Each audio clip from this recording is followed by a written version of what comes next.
gemian mbok kowe rajin Misdina ya Mudika OMK ya melu dening sikil to melu. Lah ya mengapa ya wong kancane dhewek kowe iki boyono sing nakokne nyong ora tau nongol. Apa ana sing takon? Kan meneng kabeh. Wingi biyungku kenang Covid. Apa ana sing takon? Ya ora meneng kabeh. Apa maning ngirim panganan takon kabare boyo aku. Dadi wong Katolik kok dicueki kaya kiye ngapa temen? Kae ngomongnya pada baik. Apa ngerti umatnya pada kenang Covid? Mbok kepenak bae ning pasturan mangan ya kali mangan. Lalu si Pak Ijo sadar, oh ki bocah lagi jengkel ya kowe ya yang. Lagi jengkel ceritane mutung. Ya kayak kiye. Nah. Mutung apa ya?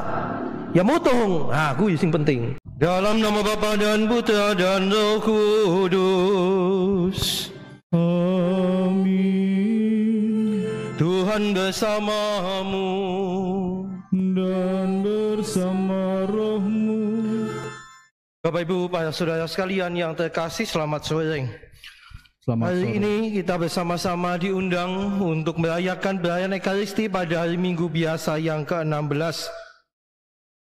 Hari ini juga dalam bacaan Injil kita akan mendengarkan keprihatinan Yesus yang melihat banyak domba-domba bagaikan tanpa gembala. Domba-domba yang mengalami ketakutan, yang mengalami ancaman, yang mengalami penderitaan dan tidak terawat. Kita semua sebagai pengikut Kristus diajak ambil bagian untuk juga menjadi gembala-gembala kecil bagi teman-teman kita, bagi keluarga kita, bagi setiap orang yang kita jumpai. Di tengah situasi pandemi Covid yang akhir-akhir ini tampaknya juga semakin memburuk lagi. Pada saat pacaran malam minggu yang lalu, walaupun jarak jauh, duduknya berjauhan, si Pak Ijo dan Tulkiem tiba-tiba teringat dengan teman mereka yang namanya Peyang. Karena sudah tidak ada pertemuan di sekolah, maka mereka juga tidak pernah ketemu Peyang lagi. Dan sudah sekian lama, sekian bulan, sudah setahun, kok tidak ada beritanya si Peyang ini. Maka malam minggu yang lalu, mereka berdua, si Pak Ijo dan Tulkiem, sepakat video call dengan temannya Peyang ini. Lalu mulailah mereka video call. Jadi minggu lalu itu pacarannya Pak Ijo dan Tulkiem isinya video call karo kancane. Setelah tersambung, Pak Ijo yang tanya dulu, yang kowe kepriwe kabare? Peyang menjawab, ya kayak kiye lah. Kayak kiye kepriwe? Ape kapo ya? Ya kayak kiye. Lalu Tulkiem yang menyela lagi, apik apa ya janjane sing jelas, aja mung kaya ki genara keton wujude kok. Lalu Peyang mengatakan, ya lumayan. Tulkiem tanya lagi, lumayan apik apa lumayan ala? Ya kaya kiye. Wong ditakoni kaya kiye. Kepriwe sih? Kowe sing nang endi sih iki? Biasane ora tau mesti telepon bendina tok dolan ngene. Kok dening dadi ora tau kana kabare. Lalu Peyang mengatakan, "Gena nang omah kok." Jare kono aja lunga-lunga ya nang omah ngandang. Lalu Tulkiem tanya, "Yang kowe si Katolik apa ya?" "Ya kayak kiye." Jan takoni Katolik apa ya kayak kiye? Katolik? Ya kayak kiye. Lama-lama Tulkiem jadi jengkel wong ditakoni sini mau kayak kiye baik. Genae Katolik apa ya? Ya isih lah. Nah kayak kue mandan mending. Lalu Tulkiem takon, "Lah kowe siki melu misa streaming apa ya?" "Ya kayak kiye." "Oh, pancen wong edan." Ditakoni kayak kiye baik. "Milu apa ya janjane?" "Kadang-kadang." Jadi sih kadang-kadang. Iyalah, wong ngapa sih melu misa streaming? Gue ngapa sih? Wong ora misa apa misa berano sing ngerti kok. Mbok ngomongnya ora weruh aku melu misa apa ya. Lalu si Pak Ijo yang menanyakan lagi gantian iki, si Pak Ijo ini sing penasaran. Janjane kowe melu misa streaming apa ya? Kadang-kadang lebih sering melu apa kadang-kadang lebih sering ora melu? Ya ora melu lah. Wong aku berat tau digoleti kok, ora misa ya digoleti, ora keton ya ditakokna. Pokoknya kepenak bae lah, gelem ya nonton, ora gelem ya wis. Lalu Tulkiyam mengatakan kepada Peyang, yang lah nek sih dadi bocah Katolik mbok ya melu misa lah. Kenang apa sih dene dadi ora melu misa? Mbok gemian mbok kowe rajin mis dina Mudika OMK ya melu, dene sik ora to melu. Lah ya mengapa ya wong kancane dhewek kowe iki boyono sing nakokna nyong ora tau nongol. Apa ana sing takon? Kan meneng kabeh. Wingi biyungku kenang Covid. Apa ana sing takon? Ya ora meneng kabeh. Apa maning ngirim panganan takon kabare boe aku dadi wong Katolik kok dicueki kaya kiye ngapa temen kae ngomongnya pada baik apa ngerti umatnya pada kenang Covid mbok kepenak bae ning pasuruan mangan ya kali mangan. Lalu si Pak Ijo sadar, oh ki bocah lagi jengkel ya kowe ya yang lagi jengkel ceritane mutung ya kaya kiye. Nah mutung apa ya mutung, nah kuwi sing penting. Lalu Pak Ijo dan Tulkiyam menghabiskan waktu malam minggunya ngobrol dengan si Peyang tadi. Intinya mengajak Peyang untuk kembali lagi ke gereja. Walaupun tidak bisa misa langsung, minimal yo melu misa streaming. Gua nek kanca-kancane OMK pada kumpul video callan, yo jejak melu kudune gelem. Nah selama ini diajak memang tidak pernah mau. Mengko ora tau melu. Akhirnya malam minggu itu isinya merayu si Peyang, bukan Pak Ijo merayu Tulkiyam, tapi Pak Ijo dan Tulkiyam merayu Peyang untuk ikut lagi terlibat dalam hidup menggereja. Nah, sampai di situ dulu Bapak Ibu. Apakah Peyang dirayu bisa atau tidak ya tidak tahu, nanti kita lihat. Tetapi tampaknya apa yang dialami oleh Peyang ini bisa jadi juga dirasakan, dialami oleh banyak dari Bapak Ibu Saudara sekalian. Kalau Bapak Ibu Saudara sekalian yang saat ini ikut misa streaming mungkin tidak ngalami. Nah, jenengan itu melu misa streaming kan karena merasa kepingin ikut. Tapi banyak orang yang tidak ikut misa streaming. Alasannya ya, alasan resminya wong lagi Covid ya, wedi Covid. Tapi aslinya jane pancen wegah. Banyak orang Katolik yang lagi cuti. Banyak orang Katolik yang lagi malas-malesan. Ada dulu istilahnya Katolik napas, Natal Paskah. Tapi juga ada banyak orang Katolik, saudara-saudari kita, bukan Anda, kalau Anda ikut misa ya berarti bukan termasuk itu. Tapi ada orang Katolik yang ke gereja itu ya pas dibaptis, metu 3M kan, metu baptis lahiran. Ngomong gereja maning, M kedua manten. Karena kalau tidak disahkan secara agama, pemerintah nggak mau mengesahkan toh, maka metu manten. Nah sing ketelu apa? Mati. Jadi sing pertama baptisan, sing kedua mantenan, sing ngerasak. Nah sing ketelu mati. Wih benek mati nih zaman Covid kayak kiye. Oh ya tekan gereja. Jadi nek gemian 2M, sing 3M, sing mung 2M. Kenapa begitu? Kenapa ada banyak orang juga yang merasa ya tidak kepingin lagi ke gereja? Ada banyak alasan. Tetapi salah satu alasan yang seringkali muncul, mereka merasa tidak disapa. Wah neng gereja Katolik cuek-cuek kabeh. Oh ya dikenal. Apalagi Bapak Ibu Saudara sekalian, kalau kita ikut misa di Paroki Antonius Kota Baru Jogja, wah makin tidak kenal lagi. Kalau di paroki-paroki kecil seperti Kebumen itu, katedral itu aja masih mending lah, mandan kenal. Paroki di kota-kota gede itu banyak sekali yang tidak kenal, merasa tidak tersapa. Lu bagaimana? Wah saya hilang orang tahu ditakokna, orang nongol ya orang sing goleti. Merasa tidak dikenal, merasa tidak tersapa. Apalagi romonya harus mengembalakan umat sekian banyak, susah untuk bisa mengenal sungguh-sungguh. Hafal saja saya sulit. Apalagi sekarang ini romonya maupun umatnya semua ditutupi masker semua, sehingga tidak kelihatan. Ada yang tanya, Romo masih ingat saya? Sopo yo? Wong nek di masker mbok padha kabeh wujude.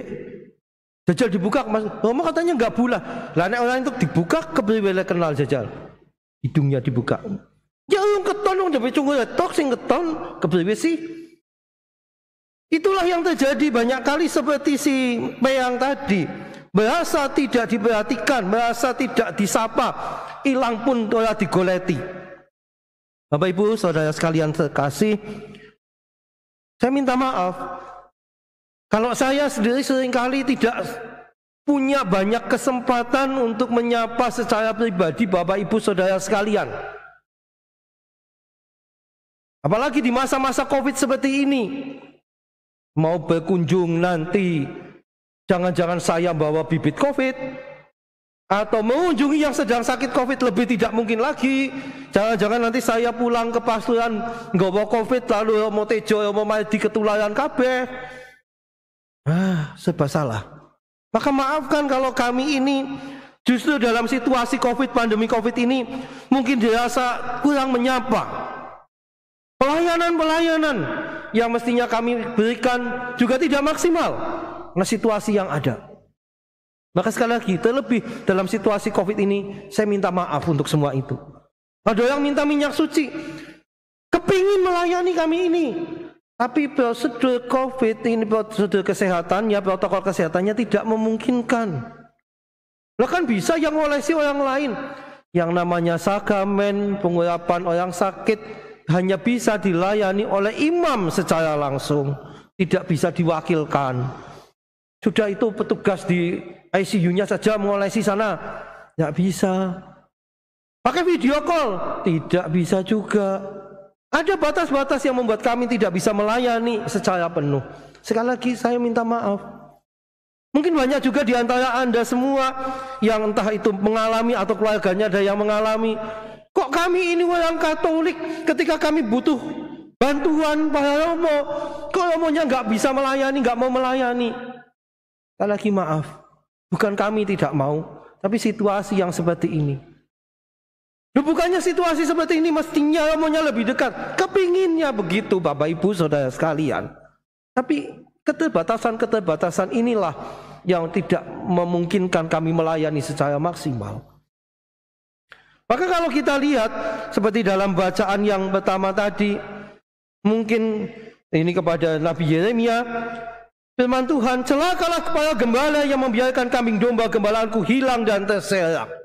Kami tidak ingin menelantarkan domba-domba kami Anda semua. Maka dalam situasi seperti ini, mari kita bergabung bersama. Anda itu domba tapi sekaligus juga gembala. Kami ini gembala tapi sekaligus juga domba.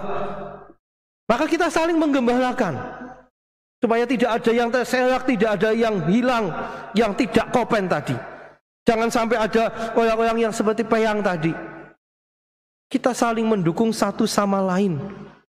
Karena memang betul dikatakan, imam gembala tanpa domba, imam tanpa umat itu tidak ada apa-apanya. Sebaliknya, umat juga membutuhkan imam untuk pelayanan-pelayanan rohani, pelayanan-pelayanan sakramental. Maka kita semua mesti bekerja sama, bukan bekerja bersama. Bekerjanya bisa masing-masing, apalagi work from home. Terus bekerja sama, saling menggembalakan, saling menolong satu sama lain. Di dalam bacaan pertama tadi kepada Nabi Yeremia, Allah juga menyatakan keinginannya supaya dia mau menjadi gembala bagi kita. Dan dikatakan di dalam bacaan yang pertama tadi, sesungguhnya waktunya akan datang bahwa aku akan menumbuhkan tunas adil bagi Daud. Ia akan memerintah sebagai raja yang bijaksana dan melakukan keadilan serta kebenaran di negeri. Kami para imam kepingin untuk menghadirkan diri sungguh membawa keadilan dan kebenaran di tengah umat. Tapi tanpa dukungan, tanpa kerjasama kita semua, hal itu tidak mungkin Bapak Ibu Saudara sekalian. Maka baik juga selain kita merenungkan tentang para gembala kita, kami para imam sebagai gembala Anda umat, kita juga bisa merenungkan apakah umat ini sudah juga mau mengikuti ajakan atau bimbingan para gembalanya. Loh, saya nggak cocok dengan romo ini, romo itu. Nah, sing jenenge cocok ki Ya pancen angel ya. Wong masing-masing kan beda-beda. Ana sing cocok wong omone hobine mancing, cocok kaya omone mergo seneng mancing. Kok omone ganti sing ora seneng mancing, kaya cocok maning.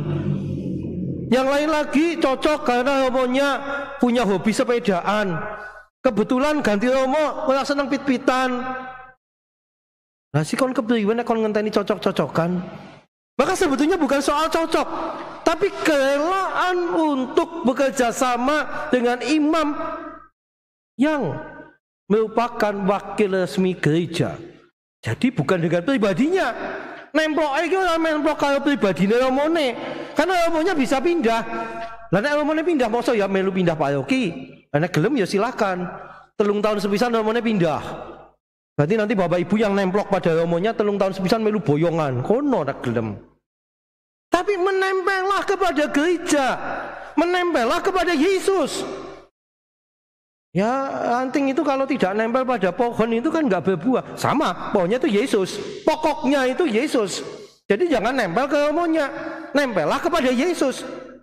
Anda itu domba, kami gembala, tapi gembala utama adalah Yesus. Jadi jangan berhenti kepada kami. Itu keliru malahan nek kaya ngono kuwi.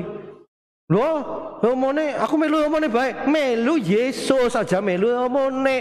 Kok nek omone salah, aja melu salah gitu loh. Maka bagi saya kita diajak untuk melihat kalau kita sering mengeluh seperti domba yang tidak bergembala, masalahnya nek diwehi gembala ditampani apik-apik apa ya? Diwehi gembala kiye? Lah, kayak ngomongnya kecepatan. Saya tuh termasuk kecepatan tinggi nih ngomong. Gue liat sing ngomongnya alon. Bapak Uskup, jaluk pastor sing alon ngomongnya. Diberilah homo yang halus. Bapak Ibu, saudara sekalian. Lah jadi ngomongnya halus temen. Bapak Uskup ganti maning sing mandan cepet. Lah si kepriwe? Pertanyaan saya, sering kali kita merasa menjadi domba tanpa gembala, tapi ketika dikasih gembala kita nggak mau kerja sama. Kesel. Rampung-rampung wih. Maka pertanyaannya, kalau kita minta Tuhan utuslah gembala bagi kami kawanan dombamu, bagaimana? Gembala itu diajak kerjasama dengan segala kelebihan dan kelemahan masing-masing. Masing-masing dari kami punya kelemahan, punya kelebihan. Mari kita kerjasama untuk saling melengkapi. Kelebihan kami bisa melengkapi Anda, kekurangan kami, kelemahan kami itu bisa dilengkapi oleh kekuatan Anda. Kekuatan umat yang digembalakan. Apakah juga domba yang merasa tidak punya gembala ini domba yang baik? Jangan-jangan seperti peyang tadi, gampang mutung. Bukan domba yang hilang, tapi domba yang menghilang, jaluk digoleti. Kadangkala ya memang harus diakui ada domba-domba yang senang menghilang, jaluk digoleti. Nah, digoleti. Kowe sih mengendi dene ora tau keton. Kowe kan sekali-kaline keton ditakokna. Bingi ora keton ora ditakokna. Salah maning. Itu sama seperti orang yang lama tidak ke gereja, lalu datang ke gereja, omonya tahu. Wah, sudah lama ya nggak ke gereja. Aduh, jebul nyong diperhatikan. Berarti konangan aku yang menggereja. Isin ngesuk orang gereja maning. Sudah lama tidak ke gereja, datang ke gereja. Dicueki omone, wong omone bingung, pokoknya tersinggung ditakoni. Ya wis meneng bae pura-purane ora ngerti apa-apa.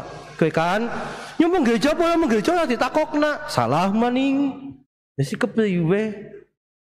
Maka sekali lagi kita bisa minta gembala, tapi mari kita juga kerjasama dengan para gembala. Jadi umat sing apik, sing ora gugu karepe dhewek. Yang tadi itu kan gugu karepe dhewek janjane. Jadi umat yang bekerja sama bukan yang gugu karepe dhewek mlaku dhewek-dhewek jal. Ya bubar gerejane. Lopone mengatakan yo nengen. Dombane ngiwo bae lah sing kepenak, sing siji memburi bae, sing siji maju, tabrak-tabrakan loh. Maka menjadi gembala yang bekerja sama dengan umat. Saudara sekalian, Yesus itu kan gembala agung, gembala yang sejati. Nah kalau Yesus itu gembala agung, gembala sejati, jerene awake dhewek kabeh pengikute Yesus. Ya di satu sisi memang kita itu dombanya Yesus, tapi wong jadi pengikute Yesus, Yesus jadi gembala, ya awake dhewek melu jadi gembala. Ya sing jadi dombane siapa? Akeh. Kita semua itu menjadi domba tapi sekaligus gembala. Bapak yang menjadi kepala keluarga menggembalakan domba-dombanya siapa? Yo bojone, yo anake, putune, pembantune.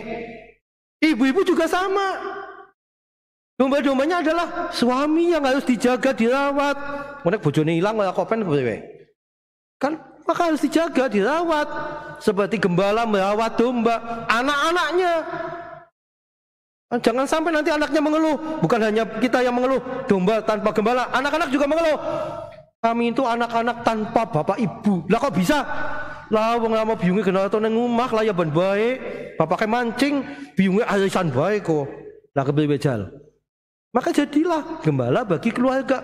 Jadi gembala untuk teman-teman sahabat. Seperti masa Covid ini, disapa mereka, digatekke. Maka tugas kita menjadi gembala itu seperti tadi Pak Ijo dan Tulkiem menyapa Peyang. Peyang itu menjadi dombanya Pak Ijo dan Tulkiem. Kita juga punya banyak domba-domba di sekitar kita, apalagi dalam situasi pandemi Covid ini. Ada istilah jogo tonggo. Artinya kita menjaga tetangga-tetangga, menolong tetangga-tetangga kita yang membutuhkan. Itu kan artinya kita diajak menjadi gembala bagi tetangga-tetangga kita yang sedang menjadi domba-domba yang sakit. Domba-domba yang membutuhkan sapaan, domba-domba yang membutuhkan makanan. Kita bantu mereka, kita tolong mereka. Maka mari Bapak Ibu Saudara sekalian, jangan hanya merenung merasa saya ini seperti domba tanpa gembala. Elingono, ingatlah Anda juga gembala, saling menggembalakan satu sama lain di antara umat, bahkan dengan masyarakat. Itu tugas kita sebagai pengikut Kristus, karena Kristus adalah gembala agung, gembala yang baik, gembala yang istimewa bagi kita. Amin. Bapak Ibu Saudara sekalian, untuk umat paroki Kebumen sekali lagi dimohon untuk membaca, memperhatikan dan memahami surat yang dibuat oleh pastor paroki Kebumen untuk menanggapi situasi pandemi COVID-19 yang saat ini juga menjadi semakin parah lagi.